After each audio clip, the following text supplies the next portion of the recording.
que as pessoas, que a sociedade pudesse enxergar, né, de forma diferente, né, temas tão complexos e tão difíceis. Acho que, se nós olharmos para trás, né, se nós estivéssemos aqui em julho de 2016 e falássemos que teríamos votado tudo que a gente já votou, ninguém acreditaria. Talvez fosse motivos de gargalhada nesse ambiente. Mas, como eu disse, crise é sempre um momento de grande oportunidade. E essa crise herdada do governo do PT nos dá essa oportunidade de forma verdadeira, reformar o Brasil.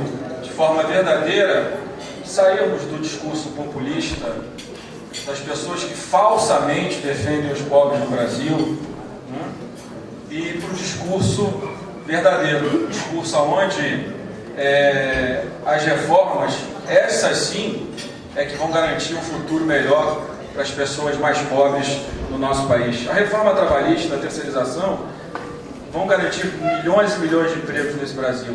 Essas reformas tão criticadas pela esquerda, pela oposição, são as reformas que são a favor do povo mais pobre brasileiro. A gente ouve muito falar sobre desigualdade no Brasil, né? Sobre concentração de renda. Não tem nada que concentre mais renda no Brasil do que o sistema previdenciário brasileiro, né? É o maior programa de transferência de renda do mundo. Muito maior que o Bolsa Família. O Bolsa Família é muito pequenininho. Mas como coisas inacreditáveis só acontecem no Brasil, é um sistema de transferência de renda dos pobres para os que ganham mais, né?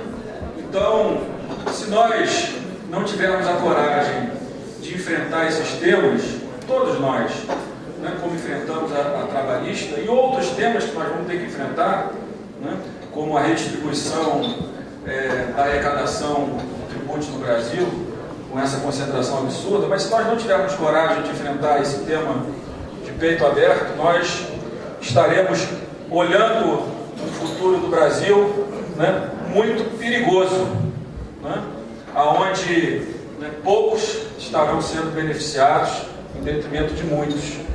Nós temos na Previdência, né, um crescimento do déficit na ordem de 50 bilhões por ano. Aí aparece lá a Associação dos Prefeitos, né, que tem muita dificuldade, para pedir 4 bilhões. E nós não temos 4 bilhões. Nós, que eu digo, o Brasil não tem 4 bilhões para transferir aos municípios nesse momento, porque as despesas do governo, elas são crescentes e são injustas.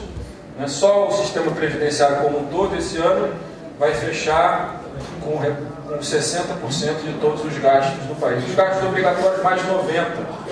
Os investimentos do governo brasileiro, na ordem de 30 bilhões de reais. 30 bilhões de reais. Com um orçamento de 1 trilhão e 400, um PIB de 5, 6 trilhões. É isso que sobra para a gente investir no nosso Brasil hoje. Então, se nós não tivermos a coragem de enfrentar esses temas, nós estaremos, nesse momento, correndo um risco muito grande de, acho que, jogar pela janela tudo que nós construímos. Tudo que nós fizemos desde que eu assumi a presidência da Câmara e o presidente Michel assumiu a presidência da República, a recuperação do emprego, a recuperação do crescimento no Brasil, os números eram alarmantes, né? A taxa de desemprego 14%, a taxa de queda do PIB chegou a 10%, uma das duas maiores recessões da história desse país, e acho que hoje nós vivemos um momento muito crítico. Infelizmente, a gente sabe que temas como reforma da Previdência, eles são sempre muito, muito difíceis, mas hoje nós estamos tendo uma oportunidade, né, que é difícil, de escolher o caminho. Se nós queremos que o Brasil, ano que vem, continue no caminho que estamos trilhando, podendo crescer mais de 3% no ano que vem, podendo chegar no final do ano que vem com uma taxa de desemprego na ordem de 8%, ou se nós vamos voltar ao período do início do segundo governo da presidente Lula, da presidente Dilma, onde ela teve a oportunidade e de fato, nomeou um bom ministro da Economia, Joaquim Levy, e ali ela teve a oportunidade que nós temos novamente agora, de escolher o rumo certo para o Brasil. É por isso que muitos deputados às vezes reclamam que os meus discursos eles sempre começam com um tema e sempre terminam na Previdência.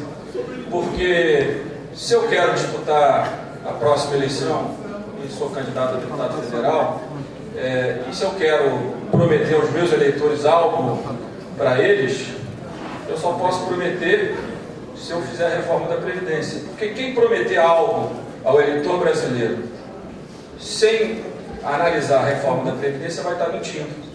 Não haverá recurso para a educação, não haverá recurso para a segurança, não há recurso para a saúde. Então, as reformas que nós estamos implementando no Brasil, como eu disse no início, são as reformas das pessoas que de verdade se preocupam com as pessoas mais pobres. Aqueles que fazem o falso discurso, o fácil discurso, né, de falar que estão defendendo as pessoas mais pobres apenas para garantir os seus direitos, que são legítimos. Eu não discuto aqueles que têm uma aposentadoria de 30 mil, eu não questiono o direito dele, porque ele fez o concurso dele, geralmente servidores públicos, mas eles precisam entender que se eles não ajudarem o Brasil, a própria aposentadoria deles será cortada no futuro, como foi feito em Portugal, como foi feito na Espanha e como precisou ser feito na Grécia. Então, eu, além de agradecer muito a homenagem, como disse a Anabelle, a homenagem nos dá força para continuar lutando, enfrentando. Muitas vezes, Valdense, as pessoas falam: Rodrigo, sai da Previdência, não vai dar para votar. Se votar, a gente vai perder e você vai ser o responsável. Não tem problema. Eu quero ser responsável porque eu acredito. Não é isso? Entendeu? Então eu acho que se cada um de vocês nos ajudar, a gente vai ter condição de deixar um legado importante para o Brasil. Né? Se todos nós em conjunto acreditarmos que as reformas, de fato, vão gerar as condições para a gente construir um país mais justo, um país onde a educação seja de fato de qualidade, onde as crianças, quando nascem, as mais pobres, têm os mesmos direitos das crianças de classe média ou de pessoas mais ricas no Brasil. Se nós queremos isso, nós temos que estar juntos lutando por esse objetivo. Por isso que um evento como esse é muito importante. O setor de serviço gera milhões e milhões de empregos, influencia milhares ou milhões de pessoas, certamente influencia o número de parlamentares muito maior do que vocês imaginam. Então, se nós juntos acreditarmos que esse é o caminho para a gente tirar o Brasil, né, da crise, do atoleiro, eu acho que cada um de vocês pode ter uma missão, né, um desafio, não apenas o desafio de ter colocado o Laércio no Congresso Nacional e dele ter conseguido relatar com muita competência a terceirização. A gente pode muito mais que isso, e se nós tivermos essa vontade, essa coragem, essa energia, eu tenho certeza que nós vamos estar olhando para 2019 em outras condições. E não se enganem aqueles, né, que acham que isso aqui é discurso de político liberal. Não é. Nós temos um desafio, antes de encerrar, para deixar isso registrado, um desafio de tirar o Brasil do seu déficit primário da ordem de 3% do PIB e a necessidade de transformá-lo novamente num superávit de 3% do PIB. Isso significa 300, 350 bilhões de reais para que, no mínimo, a relação dívida-PIB não saia de controle e que os investidores continuem acreditando nesse país. Nosso desafio é grande. O que nós recebemos foi uma herança maldita, uma herança grave, onde o populismo prevaleceu, e hoje quem paga a conta não são os que ganham mais, quem paga a conta são os brasileiros mais pobres. Por isso que eu tenho muita energia de continuar defendendo as reformas, que é a certeza que, fortalecendo o setor privado, nós estamos fortalecendo a geração de emprego e fortalecendo isso que é o mais importante, que é a carteira assinada do trabalhador, que é essa sim da dignidade, essa sim da cidadania.